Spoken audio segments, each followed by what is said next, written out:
තවත් ඉතින් හොඳටම කරයි කියලා හිතාගෙන ඉන්න අයට විනාඩියක නිශ්ශබ්දතාවයක් තමයි තියන්න වෙන්නේ. ඒක තමයි බලන්නකො මේ වඳිනගේ දේවල් එක කඩ වැටෙනවා වගේ ළමයා මොන්ටිසෝරි දාන්න යනවා මේ පෙට්‍රල් නැහැ අපි පයින්ද තල්ලු කරන් යන්නේ.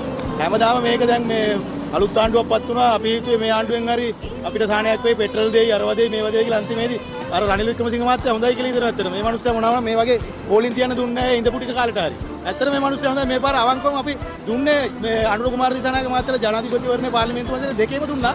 හැබැයි මේ පාර ආයි අපි ඒ තීරණය වෙනස් කරගෙනවා. අවංකවම කියන්නේ මොකද ඇත්තටම අපිට කනගාටුවක් තියෙනවා හෘද සාක්ෂියට එකගව මෙහෙම අපි ඡන්ද දීපු ආණ්ඩුවක් ඇයි අපිව මෙච්චර අපහසුතාවයට පත් කරන්නේ මේ ළමයි අසරණ වෙනවා අපි අසරණ වෙනවා. ඉතින් ඉන්ධන මිල අඩු වෙනකොට අනිත් පැත්තෙන් ගෑස් වැඩි කරලානේ නේ. කොහෙන් හරි දෙපැත්තෙන් බැලන්ස් කරලා දෙනවා. අනිත් එක මේ අවුරුදු කටේ දැන් මිනිස්සු බලාපොරොත්තු වෙනවා හයර් ගන්න අඩු කරයි කියලා. එහෙම වුණාට පස්සේ අපිට තමයි ඒකෙත් ප්‍රශ්නේ එන්නේ. ඉන්ද්‍ර සහන ගැන මම කියන්නේ. ඉන්ධන සහන මොනවද? ඉන්ධන රුපියල් 10ක් අඩු කරලා ගෑස් වලට ආර්ථික ගන්න වැඩි කළා.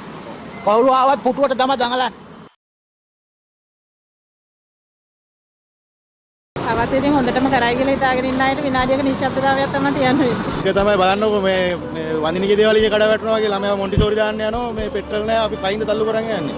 හැමදාම මේක දැන් මේ අලුත් ආණ්ඩුවක්පත් වුණා අපි හිතුවේ මේ ආණ්ඩුවෙන් හරි අපිට සාහනයක් වෙයි පෙට්‍රල් දෙයි අරව දෙයි මේව දෙයි කියලා අන්තිමේදී අර රනිල් වික්‍රමසිංහ මහත්තයා හොඳයි කියලා ඉතින් ඇත්තට මේ මිනිස්සයා මොනවා මේ වගේ පෝලින් තියන්න දුන්නේ නැහැ ඉඳපු ටික කාලෙට හරි. ඇත්තට මේ මිනිස්සයා හොඳයි මේ පාර අවංකවම අපි දුන්නේ මේ අනුර කුමාර දිසානායක මහත්තයාට ජනාධිපතිවරණේ පාර්ලිමේන්තු මන්ත්‍රී දෙකේම දුන්නා. හැබැයි මේ පාර ආයි අපි ඒ තීරණය වෙනස් කරගෙනවා. අවංකවම කියන්නේ මොකද ඇත්තටම අපිට කනගාටුවක් තියෙනවා හෘද සාක්ෂියට එකගව මෙහෙම අපි ඡන්ද දීපු ආණ්ඩුවක් ඇයි අපිව මෙච්චර අපහසුතාවයට පත් කරන්නේ මේ ළමයි අසරණ වෙනවා අපි අසරණ වෙනවා. ඉතින් ඉන්ධන මිල අඩු වෙනකොට අනිත් පැත්තෙන් ගෑස් වැඩි කරලානේ නේ. කොහෙන් හරි දෙපැත්තෙන් බැලන්ස් කරලා දෙනවා. අනිත් එක මේ අවුරුදු කටේ දැන් මිනිස්සු බලාපොරොත්තු වෙනවා හයර් ගන්න අඩු කරයි කියලා. එහෙම වුණාට පස්සේ අපිට තමයි ඒකෙත් ප්‍රශ්නේ එන්නේ. ඉන්ද්‍ර සහන ගැන මම කියන්නේ. ඉන්ධන සහන මොනවද? ඉන්ධන රුපියල් 10ක් අඩු කරලා ගෑස් වලට